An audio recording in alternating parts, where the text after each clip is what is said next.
my opinion is like, we're not just, it's not just suffering from a recession right now. I feel that tattooing is under attack from the medical system somewhat. Hey there, friends. Welcome to the Fireside. My name is Jake. Happy to have you back. Now, this next 4 or 5 episodes that we are releasing, we're all recorded at the Richmond Tattoo and Arts Fest in beautiful Richmond, Virginia this past year. And Richmond Fest, if you don't know, is hosted by our great friend Jesse Smith. You know Jesse, you know him. I'm gonna say he's about yay tall, good looking dude, got a mustache. Didn't used to have one, he's got one now, it looks good, I like it. I want to thank Jesse for having us out yet again this year. He always involves us and it means a lot to me. I love his show, it's one of my very favorite ones. Speaking of good looking dudes, today's guest is a dreamboat. I'm going to tell you. He is about yay tall. I'm going to guess he's probably 6'4", maybe 7'2". I don't know. Tall. Pretty tall. I call him the Silver Fox. He used to be blonde. Now he's more silver. Good looking man. His name is Durb Morrison. If you've been in the tatty game for any period of time, you probably know who he is. He runs two of the most kind of iconic shows probably in the United States, the Hell City Tattoo Fest, one in Columbus, one in Phoenix, Arizona at the really beautiful, what's that place called? The Arizona Biltmore Hotel. Really, really incredible spot that convention is held at. Anyways, Durb has been running those shows for 20 some odd years now. Also owns Red Tree Gallery, a tattoo studio in Columbus, Ohio. He's also the founder of True Tubes and True Grips and all the true stuff. Lucky enough to get him to sit down and talk with us for a little while at the Richmond show this year. We talked about a lot of different stuff, which you typically will with Durb. He's a worldly guy. He's been around tattooing for a long time, both as an artist, as an entrepreneur, and so it's always fun to sit down with him. We haven't had him on the show in quite a while. I don't even remember the last time that Durb was on our show. It's been years, I'm sure of that. I know we had him on in Venice, Italy at the Venetian gathering, and that was back in the mid-2010s. I can't remember if he's been on since then or not. Either way, he's on right now, and I hope you enjoyed the episode, and I'll see you at the end.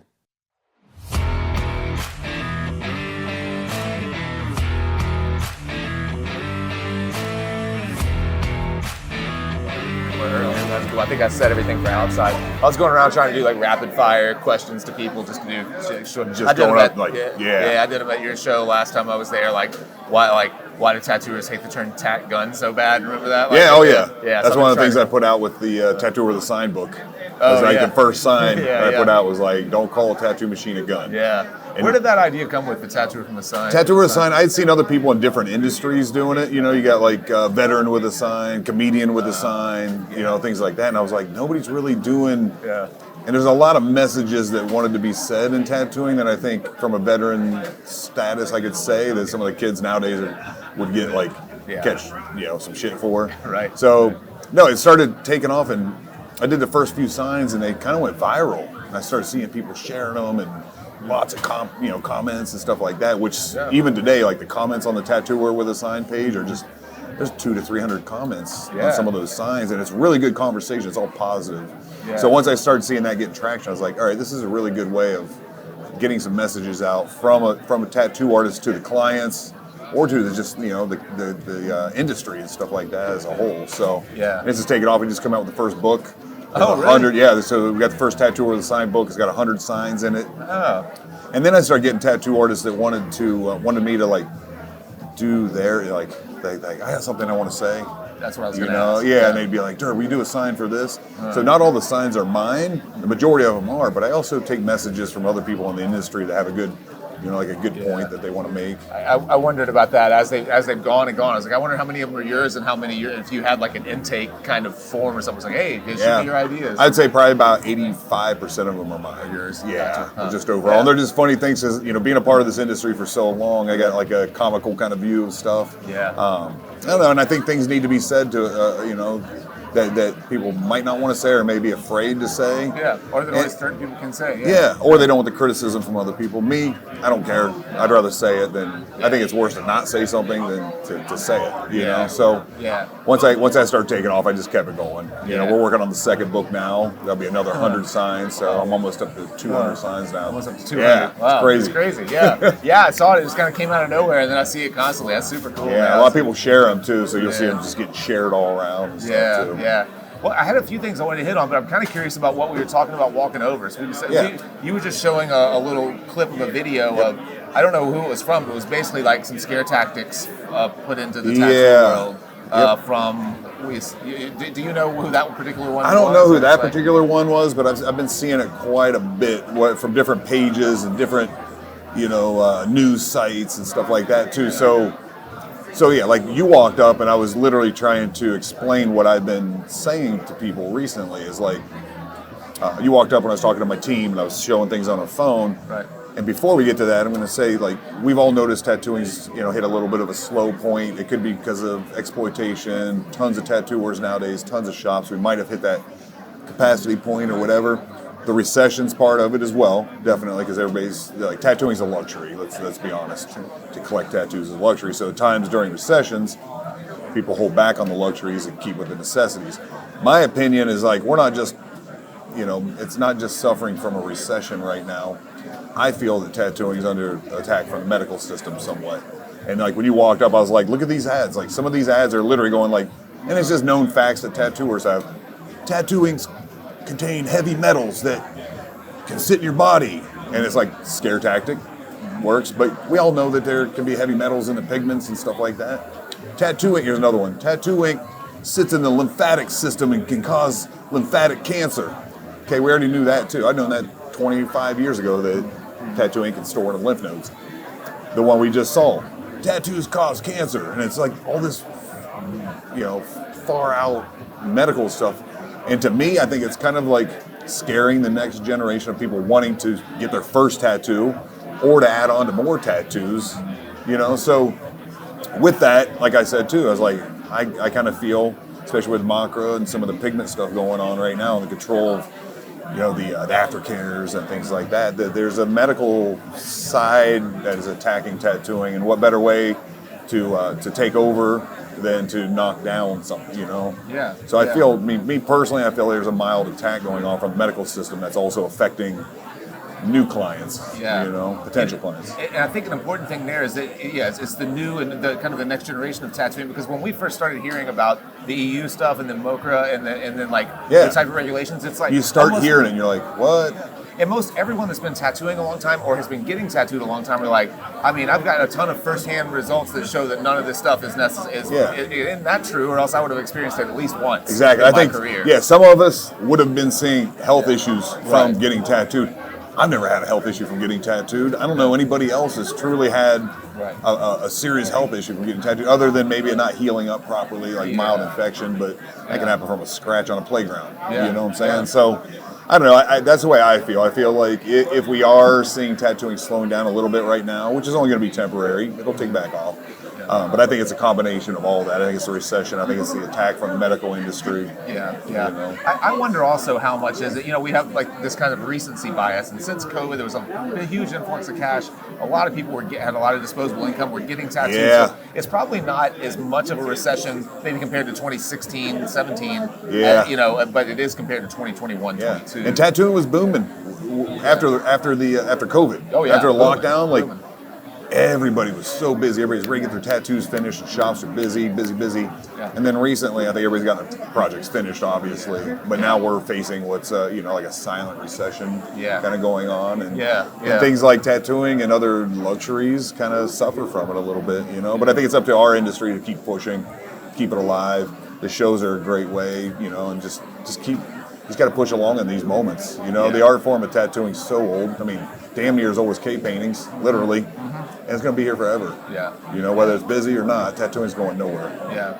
But it is interesting that I'm not a huge conspiracy theorist at all, but that is interesting that theory, in that, like, because it could be very deceptive to longtime tattooers to be like, that doesn't mean anything. People who tattoo and people who get tattooed know that that's a far. Yeah, they know it's a budget. But they're not talking to us. They're talking to a generation that's up and coming. Yeah. And that's easy for us to like let it skate right by and not even pay attention. Yeah. And the next thing you know, but the next generation is going to be more aware, because we know we haven't had health issues from tattooing, from getting tattoos. But the next generation may be a little more tuned into that language, you know, that the medical system is putting out there. Yeah. And it could affect things, you know. I think with the safety of tattooing, the safety of pigments, more than ever now, you know, we're seeing more research into the pigments, to the aftercare, you know, and as far as like the health part of it. So I think with that, I think tattooing is healthier than it ever has been. Sterile, you know, the products have been researched, and I don't think they don't have the heavy metals that they used to have in them and all that, you know. So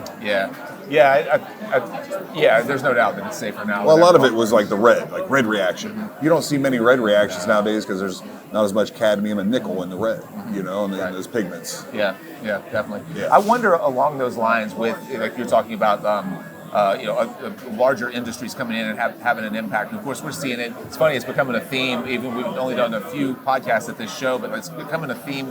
I had Russ on, and we were talking about, you know, every time I flip through Instagram, I see some tattoo stamp or brush kit that's like 25,000 brushes for $9.99. Yeah. I'm like, how does Tattoo Smart deal with that? Like how? Yeah. Yeah. And I wonder with you, with True Tubes, because obviously when you came up with a memory foam grip, that was a revolutionary thing. And now it's like, how the hell do you have a voice in this now? Yeah, you're 100% right, and I can 100% say I am the man responsible in tattooing for memory foam grip covers. Yeah. 100% with True Grips. Yeah. It's unfortunate that companies like to bite, you know, just like Russ is having with his brushes and things like that. But like, there is a certain part of the industry that would rather like steal somebody's kind of like ideas and things like that, you know, rather than to actually support the originator. So like when I first came out with True Grips almost 18 years ago, I started seeing some companies, which will remain unnamed, copying my products. I'm like, you guys are owned by tattooers, but you're not supporting a tattooer-owned product. You would rather look at like, hey, that guy's got cool. I like your shirt, man. Where can I get this? You know, we wear the same thing, bro. Right. So it's kind of like that. I don't know. I think it's up to the industry to recognize all that. Don't buy the brush set that's an imposter set from what Russ invented. Don't buy imposter True Grips, you know, because that's, to me, it's just like a industry sin, you know. Yeah. But it's nothing we can do. The industry's grown so much, and sometimes people do come into the industry that have never tattooed before or don't understand the respect, you know, and stuff like that. So, you know, by doing True Grips, it's like, you know, it makes you realize that different side of the industry with the products and stuff like that, you know. So I think it's up to the industry. One thing I've said, this is no shit, back in the day when people were copying tattoos out of magazines, let's say they're tracing a Guy Aitchison tattoo out of, you know, Tattoo Magazine back in the day.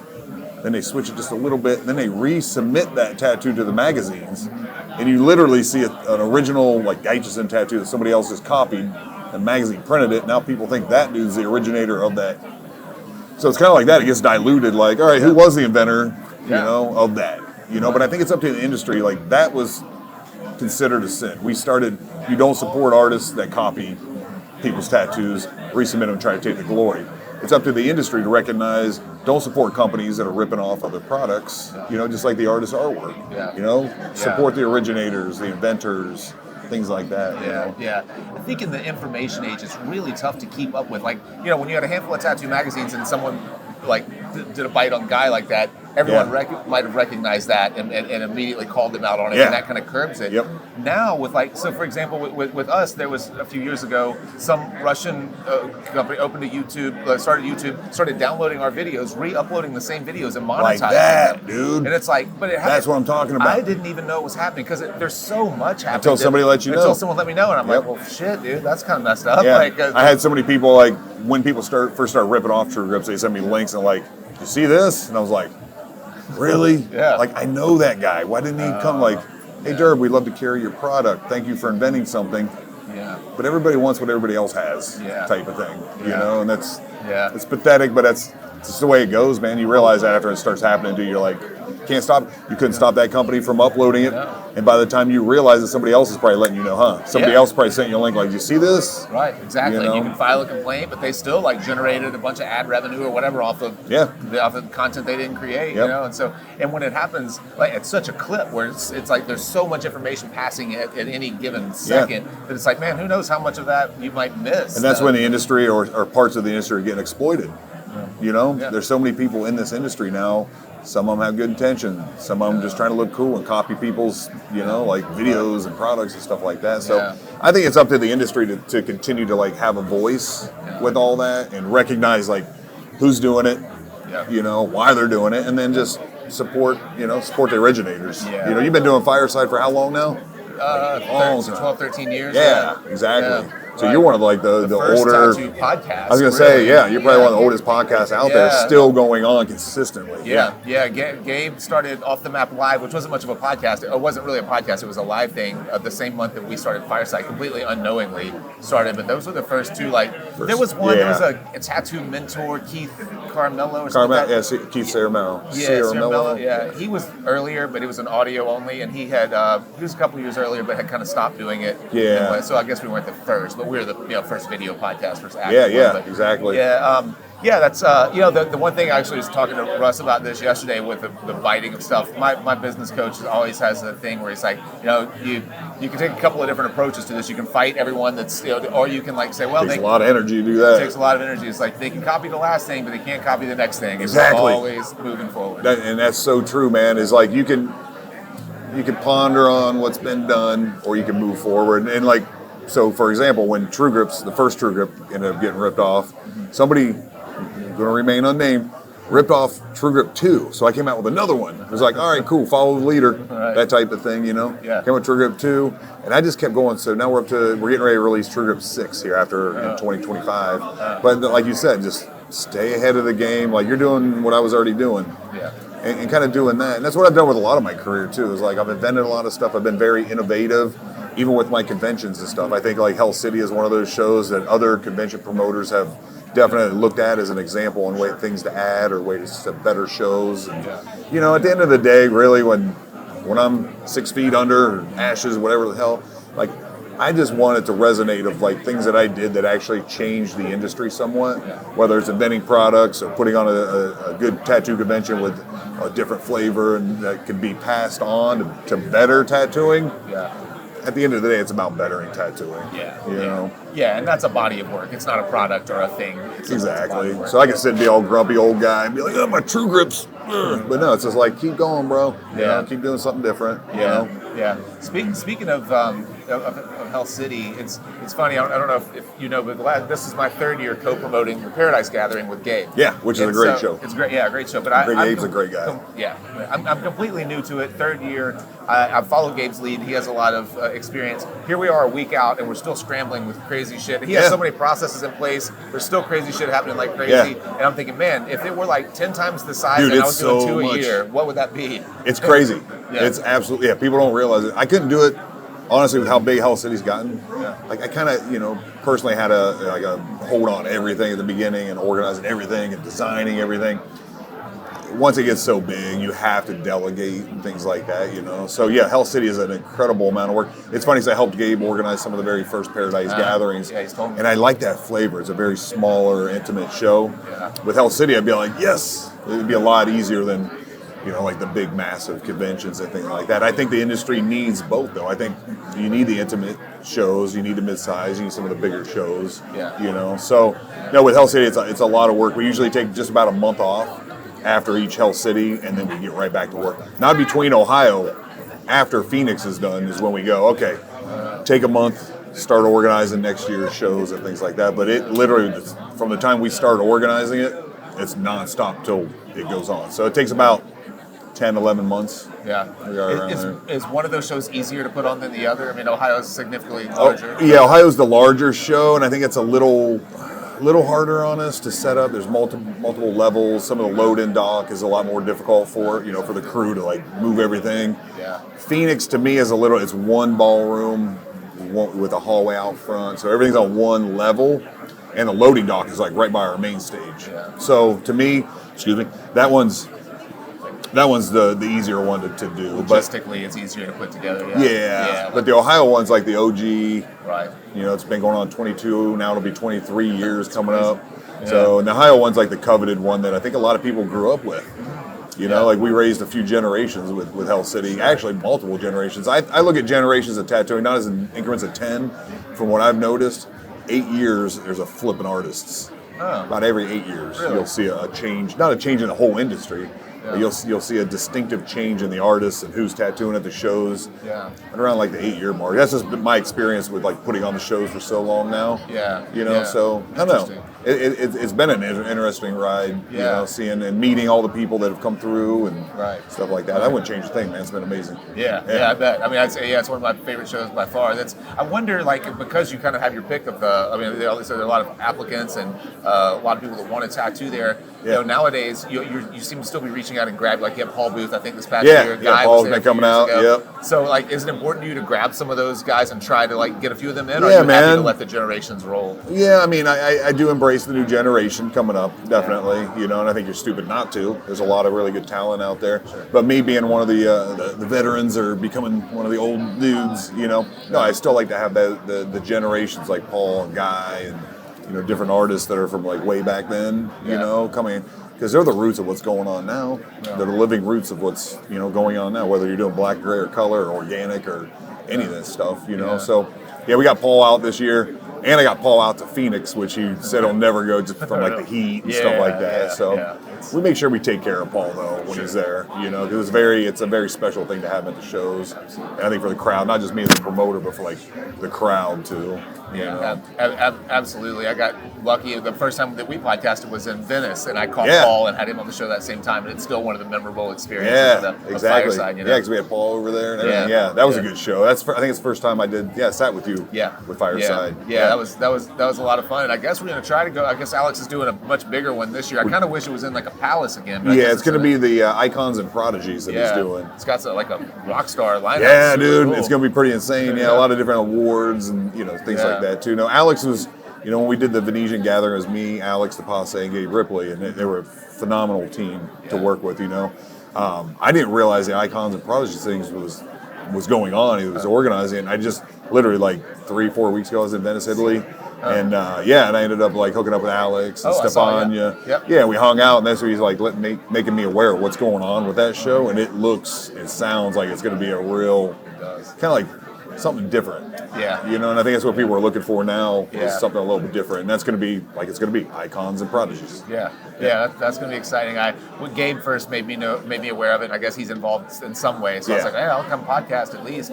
And go back to Venice, man. Oh yeah, that was so it's awesome, going to be in Venice. Yeah, it's going to be right there again. Venice. Yep. I was like, is it in the Palace again? He's like, no, I think it's a lot bigger. It's going to be in like a convention center. I think it might be in like one of the halls. Like we did the what the hell was it? It was the first kind of like the conference. It wasn't the convention, but it was just like it was like the conference, the Worldwide Tattoo Conference there. So he may do it in a venue like that, which is really nice. When we did it in Venice in the Palace, Casa di Zenobio or whatever it was pretty difficult to work, with the Palace and stuff like that. It seemed like it. So I think him moving to a different venue is going to be a good thing, but keeping it in Venice as well is going to be really cool. Mr. Dingwell. We're being harassed. We don't want none. But the Venice thing is going to be really cool. It'd be cool to go back, even though I was just there, but it'd be cool to go back with the tattoo community there again, So tell me because I was curious about like a day or a week or a month in your life right now and where your priorities are because you've been all over the world. I've only been home for like 2 months, dude. And where is home? Is it Columbus or is it Vegas or is it It's both? Columbus. Okay. It's still Columbus. I'm still a resident of Ohio and living there. I got family and friends. I got a granddaughter now. Oh, yeah. Jesus. So my parents live like 5 minutes down the road. Oh, nice. How old's your granddaughter? 4. Wow. Yeah, she's already 4 years old, so it goes quick, man. Yeah. My son's 29, granddaughter's 4. Yeah. I'm going on 5. Right. Mentally. So Columbus, Ohio is still like the home base, but I do have a place out in Vegas too. I go out there. I usually just like train jiu-jitsu, eat good food, go hiking and jeeping, and it's kind of like my vacation getaway. I tattoo sometimes at the Punk Rock Museum. There's like a guest artist. I'm in town and stuff like that. I like Vegas a lot, but Ohio's still home, man. You can't. That's where all my friends and family are. Right. So with the travel and stuff like that, like I guess what as far as your priorities, obviously you have multiple priorities, but like when you travel to Europe, for example, like this past time, is it a true tubes type of trip? Is it just a to get out and do things trip, or what? Well, like, lately, So lately, like with the travels, especially overseas, I'll tattoo at some of them, like Romania and stuff like that. London, I came in just to judge. Martin McIver brought me in just to be one of the celebrity judges. Right. So a lot of times I'll go over and I'll try to line up other things while I'm over in Europe. So I'll try to look at like whatever shows are going on. This last time I just did the big London tattoo convention that Martin puts on. I was judging and just kind of helping out there. Then I met my parents in Venice, Italy. I went back to Venice, and I met my mom and my dad there in between that and the Bucharest show, the Bucharest tattoo convention. And I just showed them around Venice because I know it from all of us being there for so long, And then I went to Romania. I did judging there, and then me and Bob Tyrrell, we all drove out to Bran Castle. I think I saw it tattooed. Yeah, man. Yeah, we made a little tattoo history there. So me and Bob, like, I was originally going to tattoo myself, and then I was like, when I told Bob about it, he's like, huh. I was like, you want to tattoo each other? Like, trade tattoos at Dracula's castle. Yeah. So we went there, and we became like the first people to ever tattoo at Dracula's castle in Transylvania. Yeah. So after that, I got home. I think I was home for like 4 days. Had to fly out to LA, see the No Effects like punk rock show. Right. I flew back, and now I'm here. And after this is New Orleans, and then Puerto Rico. So wow, crazy. It's pretty much nonstop. So I think I've been away from my house for about 2 months straight, and I want to be home. There's no place like home still, even after doing all this. So November I'm going to be between Ohio and Vegas, just relaxing, making art. I've been painting a lot more lately. Right. So we got a little drone flying over. It's weird, huh? Talk about changing tattoos. So that, that really must speak to your team or teams. I don't know how you have a core team that pretty big teams. Yeah, because if you're able to, obviously you're working a lot, but completely remotely, it's hard for you to be like eyes on whatever all the time. Happening. Yeah, if I didn't have my team, man, it would be way more difficult, way more hectic. They all. And I don't put all my eggs in one basket either. That's why I have a lot of people that do work for me, because they handle certain aspects. Yeah. That way, if one of them gets injured or quits or moves, it's only small aspects, So, but I couldn't do any of this without my team, But I think it's inspirational for my team to sit back and watch Boss Man, me, traveling and doing things. So everything I do rotates around tattooing. Even if I'm not tattooing all the time, most of my life, every email, text, all this stuff, it somehow rotates and revolves around tattooing. So I think when they see me out like traveling and judging with these big shows, it makes them proud too to work for me, to be a part of this, my machine essentially. And I love my workers. I treat them like family, really. I held them. I don't look at anybody as being disposable. No friends, no workers are really disposable, in my opinion. Yeah. So you have some fairly long-term team members. Yes. As far as artists at Red Tree, some fairly long-term folks there. Yeah. That's why I said, like most shops, you see an artist rotation 3 to 5 years typically. And some of my artists, I'm in for like 10 years. Things like that. Yeah. So. We have some phenomenal artists. We have Mr. Marty Holcomb, one of the legends of tattooing. He's like 73, out tattooing all the kids still, freehanding everything on, just phenomenal. So I'm really happy with my team, man, because it's a lot of talents, a lot of different styles, no attitudes. Nobody's got drinking problems or drug problems. So I'm just, to be honest, I'm really happy where I'm in life. With my career and just personal life, all that stuff. I wouldn't trade it for anything.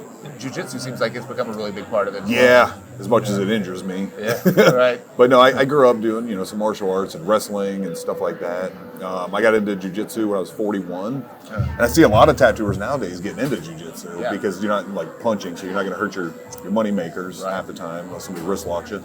Yeah. But no, I got into jiu-jitsu at 41. I think I'd just gotten out of like a 10-year relationship at that point. I was looking to challenge myself and try something new. My son's been doing jiu-jitsu since he was like 8 years old. Oh, wow. So it gives me and my son a good bonding connection too, But the jiu-jitsu at my age, man, like it's keeping me in shape, and like tattooing, I like the camaraderie of it. So I have I call it my fight fam. I got my tattoo family, I got my fight family, So I think it's good. It's good for the body, it's good for the mind, and as tattoo artists, I think we all need like an extra activity to like stay healthy, stay limber, and not be sitting in a chair and stuff like that. So I enjoy for that. I don't do it to be tough. I don't do it to hurt. I never pick fights or anything, you know. Yeah. But I mean, I could end a fight probably pretty quick with it. But I do it for like health and mental and just the overall like spiritual experience, I guess. Yeah. We went and did, I don't know if you saw any of it, we did like a kind of a long form documentary with Dave Koenig and spent a good bit of time. Dave trains a lot. Yep. Yeah, spent a good bit of time. We kind of split it between tattooing, drawing. He was doing prepping for for Aaron Delvedova's bodysuit show. Oh, and so he was doing that big project, jiu-jitsu and tattooing. And so we spent like busy. a week with him. Did Did you a big train with him? documentary. I went and filmed him train. I didn't train with him at all. I started training about a year or so ago, and I was really, like you're saying, I was really surprised at. I was really nervous at my age. I'm 48, so I was nervous at my age to like meet a bunch of tough guys. Yeah, but they're cool. Nobody was like that. Jiu-jitsu dudes are just chill, man. For real. You know, when you choke people, you're kind of calm. You know, and you're kind of like, "What's up, dude?" But every jiu-jitsu guy is going to try to get you out on the mats too. Like, start training. You know, and there's a lot of injuries and stuff. So I think any kind of fighting thing or, you know, like that type of thing can be intimidating to people until they get into it. I think Dave's like a brown or a black belt too. He's a brown belt. Brown belt, so that's why I am too. you are too. I've been putting together an idea. I actually reached out to Dave about it. And I want to do a tattoo artist jiu-jitsu quick little like 8-man bracket on the main stage at Hell City. Where it'd just be like 3-minute matches, but it'd be like your favorite tattooers that do jiu-jitsu. So like me, Rember, Dave, Stefano, you know, so like different, there's like 8 of us I've already got kind of like lined up that I'm thinking about. 3-minute matches, 8-man bracket, you know. That's a and great it'll be idea. different. It'd be a good way when, you know, people are trying to wonder like, why are the tattoo guys doing jiu-jitsu?